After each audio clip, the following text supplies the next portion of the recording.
टीनू एक हरे भरे जंगल के किनारे बसे एक छोटे से गांव में अपनी माँ टूनी और बापू रॉकी के साथ रहता था। उनका घोंसला या यूं कहें कि उनका छोटा सा मिट्टी का घर जंगल के एक विशाल बरगद के पेड़ की छांव में बना था। ये घर मिट्टी की दीवारों और तिनकों की छत से तैयार किया गया था, जो गर्मी के दिनों में भी कुछ राहत देता था। लेकिन उस साल गर्मी कुछ ज्यादा ही पड़ रही थी। सूरज की किरणें इतनी तेज थीं कि पेड़ों की छाया भी कम पड़ रही थी। टीनू को दिन भर जंगल में अपने दोस्तों के साथ खेलना, पेड़ों पर चढ़ना और नदी किनारे समय बिताना पसंद था। लेकिन उस दिन टुनी कुछ परेशान थी। उसने टीनू को आवाज लगाई, टीनू बेटा कहाँ है? बेटा, इन मटकों को उठाने में जरा मेरी मदद कर। टीनू उस वक्त कहीं बाहर गया हुआ था। टुनी ने पड़ोस की औरतों से पूछा, अरे किसी ने टीनू को देखा? वो तो कालिया के घोंसले मतलब उसके घर की ओर गया था। सुना है कालिया के बेटे कालू ने गांव के सारे बच्चों को अपने घर बुलाया है। जरूर उसने शहर से कोई नई चीज मंगवाई होगी। जब भी कालू कुछ नया लाता है, बच्चों को अपने घर बुलाकर दिखाता है। सबको चिढ़ाने के लिए ऐसा करता है। अब टीनू आएगा तो कोई फरमाइश लेकर आएगा, देखना। तभी टीनू तेज कदमों से घर की ओर आता दिखा। उसकी आंखों में चमक थी और चेहरे पर उत्साह। उसने टुनी और रॉकी को देखते ही कहा, माँ बापू, आपको पता है कालू ने अपने घर में बड़े बड़े एसी लगाए हैं। उसके कमरे का एसी तो ऐसा चल रहा था मानो हम बर्फ के ढेर पे बैठे हों। बापू, काश हम भी एसी में रह पाते। इस गर्मी में तो एसी के मजे ही अलग हैं। रॉकी ने गहरी सांस ली और कहा, बेटा हमारी इतनी हैसियत नहीं कि हम कालिया की तरह घर में एसी लगवा सकें। कालू भी न जाने क्यों तुम बच्चों को अपने घर बुलाता है। उसे पता है कि हम गरीबों की औकात उसके जैसी नहीं है। टीनू ने मायूस होकर कहा, तो क्या करूं बापू, कालू के घर न जाऊं? रॉकी ने जवाब दिया, तो मत जाओ उसके यहाँ। अच्छा, मैं घड़े बेचने जा रहा हूँ। जंगल के बाजार में कुछ घड़े बनाने बाकी हैं। टुनी ने कहा, हाँ बना लेना बापू।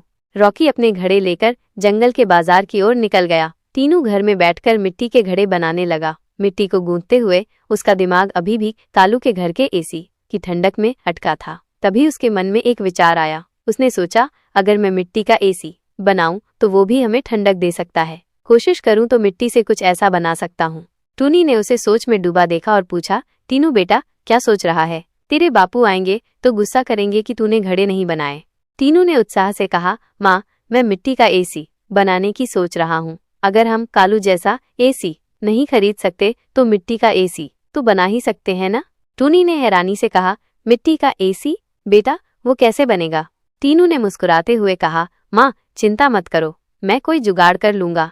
अगले दिन से टीनू अपने मिट्टी के एसी को बनाने में जुट गया। वो सुबह सुबह नदी किनारे जाता, वहां से नरम मिट्टी लाता और उसे घर के आंगन में गूंथने लगता। कई दिन तक वो मेहनत करता रहा। गर्मी में पसीने से तरबतर होकर भी वो रुका नहीं। आखिरकार एक दिन उसने अपना मिट्टी का एसी तैयार कर लिया। उसने उसे घर के बीचों बीच रखा, पानी डाला और इंतजार करने लगा। कुछ ही देर में कमरे में ठंडी हवा बहने लगी। टुनी और रॉकी जो बाजार से लौटे थे, यह देखकर दंग रह गए। टुनी ने कहा, टीनू तूने तो कमाल कर दिया, ये मिट्टी का एसी सचमुच ठंडक दे रहा है। रॉकी ने गर्व से कहा, हमारा टीनू बहुत तेज दिमाग वाला है टुनी। टीनू ने अपने दोस्तों को घर बुलाया और अपना मिट्टी का एसी दिखाया। गांव के सारे बच्चे, छोटू, पिंटू और यहाँ तक कि कालू भी आया। सब टीनू के आविष्कार को देखकर हैरान थे। कालू ने कहा, टीनू तेरा मिट्टी का एसी तो बहुत बढ़िया है, मेरे लिए भी एक बना दे, हमारे घर में बहुत गर्मी होती है। टीनू ने हंसते हुए कहा, हाँ बना दूंगा, मैं सबके लिए बना दूंगा। लेकिन कालू को ये बात अच्छी नहीं लगी। उसने तंज कसा, अरे मेरा एसी तो शहर का है, तेरा ये मिट्टी का सस्ता एसी मेरे एसी के सामने कुछ भी नहीं। टीनू का दोस्त छोटू गुस्से में बोला, कालू टीनू ने इतनी मेहनत की और तू उसे गलत बोल रहा है, चल मैं तुझसे बात नहीं करता। कालू गुस्से में चिल्लाया, देख लूंगा तुम सबको, मैं कालिया का बेटा हूँ। ये कहकर वो तेज कदमों से अपने घर चला गया। टुनी ने टीनू से कहा, बेटा तुझे उससे ऐसी बात नहीं करनी चाहिए थी। टीनू ने शांत स्वर में कहा, चलो जाने दो माँ, उसका गुस्सा ठंडा होने पर वह खुद आ जाएगा। फिर उसने माँ बापू को बुलाया, माँ बापू आओ न, हम सब इस एसी की ठंडी हवा का मजा लें। रॉकी ने हवा को महसूस करते हुए कहा, टीनू तूने तो गजब कर दिया, पूरा घर ठंडा हो गया। टुनी ने खुशी से कहा, सच में बापू, हमारा टीनू बहुत होशियार है।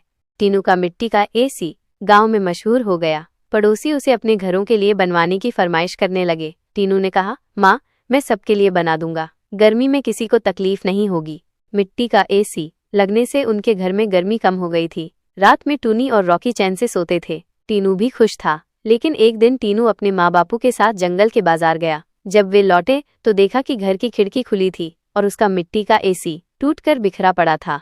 टीनू ने हैरानी से कहा, माँ, बापू, ये क्या हुआ? मेरा एसी किसने तोड़ा? रॉकी ने कहा, घर में कौन आ सकता है? शायद कोई जानवर घुस आया हो। टूनी ने सोचते हुए कहा, मैंने तो खिड़की बंद की थी, अगर जानवर आता तो और सामान भी बिखरता। तभी गांव का एक बच्चा दौड़ता हुआ आया और बोला, टीनू, तेरा एसी कालू ने तोड़ा। मैंने सुना वो अपने नौकरों से कह रहा था कि उसने तेरा एसी तोड़ दिया। टीनू उदास होकर बोला, कालू ने ऐसा क्यों किया बापू? मैंने उसका क्या बिगाड़ा था? तभी कालिया अपने बेटे कालू के साथ आया। उसने कहा, रॉकी, टूनी, मैं कालू को माफी मांगने लाया हूँ। कालू, माफी मांग। कालिया ने आगे कहा, मुझे पता चला कि कालू ने टीनू का एसी तोड़ा। उसकी माँ ने बताया, मैं गांव का बड़ा हूँ, लेकिन मेरा बेटा गलत करे ये मैं बर्दाश्त नहीं कर सकता। अभी वो छोटा है, उसे सिखा सकता हूँ। कालू, माफी मांग।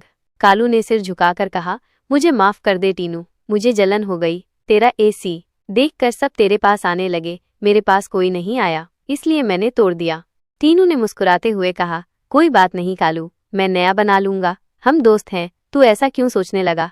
तभी गांव के बच्चे वहां जमा हो गए। कालू और टीनू ने एक दूसरे को गले लगाया। कालिया का बड़प्पन था कि उसने अपने बेटे को सही राह दिखाई। टीनू ने फिर से मेहनत की और नया मिट्टी का एसी बनाया। उसने गांव के गरीबों के लिए भी कई एसी बनाए ताकि गर्मी में सबको राहत मिले। गांव वाले टीनू की तारीफ करते नहीं थकते थे।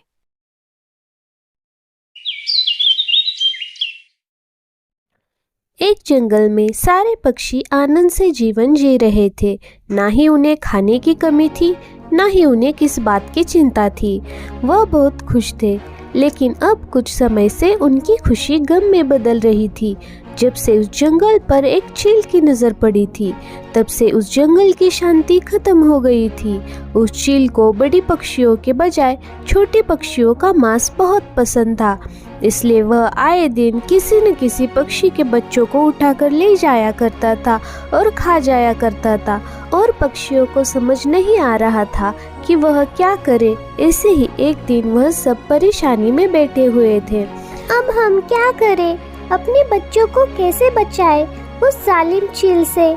मेरे अब तो बच्चे होने वाले हैं और अब मुझे यह गम अभी से खाया जा रहा है कि मेरे आने वाले बच्चों के साथ क्या होगा।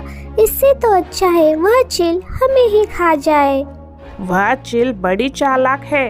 वह जानती है कि वह अगर बड़े पक्षियों को खा जाएगी तो उसे रोज मांस कहाँ से मिलेगा।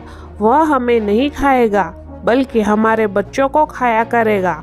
हमें इसका कोई उपाय ढूंढना होगा, नहीं तो वह जालिम चील ऐसे ही हमारे बच्चों का शिकार करती रहेगी। वैसे मेरे पास एक आइडिया है, अगर आप सबको पसंद हो तो। जल्दी से बताओ, अगर हमें पसंद आए तो हम उस पर जरूर काम करेंगे।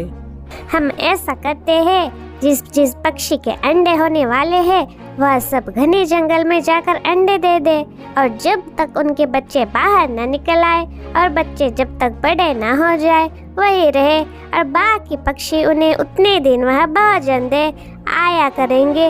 वैसे हमारे बच्चे भी सुरक्षित रहेंगे और चील को भी पता नहीं चलेगा। पर यह तुमने बहुत अच्छा उपाय बताया है। अब तो मेरे और बुलबुल के अंडे होने वाले हैं। हम दोनों ही घने पेड़ों में चली जाती है और आप हमें भोजन दे दिया करना। जब आपके अंडे होने वाले होंगे तो मैं और बुलबुल भी आपकी मदद करेंगे। ऐसे सभी पक्षी मान जाते हैं और फिर चिड़िया और बुलबुल घने पेड़ों में चली जाती है। फिर ऐसे ही कुछ दिन गुजर जाते हैं। चील हर रोज आती, लेकिन अब उसे ना तो किसी घोंसले में अंडा दिखाई देता और ना ही छोटा पक्षी। यह इन पक्षियों को क्या हो गया है, लेकिन मैं भी यह जानकर ही रहूंगा। वह चील गुस्से में उन पक्षियों के पास जाती है। ये तुम मेरे साथ जो ड्रामेबाजी कर रहे हो, मैं सब जानता हूँ। सच सच बताओ कि तुम्हारे बच्चे किधर है, नहीं तो तुम सबको अभी कच्चा चबा जाऊंगा। हमारी क्या औकात जो हम आपके साथ ड्रामेबाजी करें। अब तो काफी समय बीत गया है। हम में से किसी पक्षी ने कोई अंडा नहीं दिया। जब अंडा नहीं देंगे तो बच्चे कहाँ से आ जाएंगे।